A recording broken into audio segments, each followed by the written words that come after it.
3. Baban Nura me ya 3,000? Na ce 3,000. Wai kana nufin duk kayan ledan nan a 3,000? Ke dai bari abin ne kama albara. Bara in sanarwa ta al'ummar jihar Kano kai tsaye.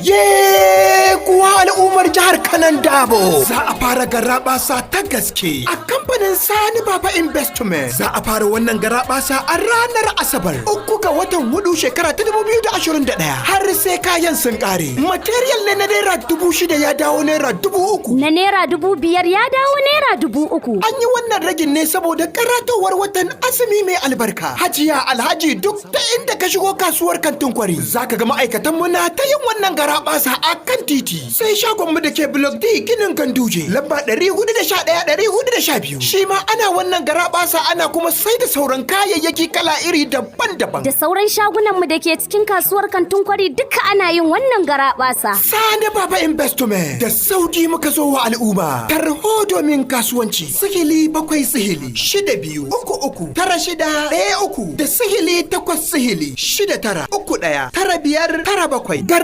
Garabasa sai kan zo.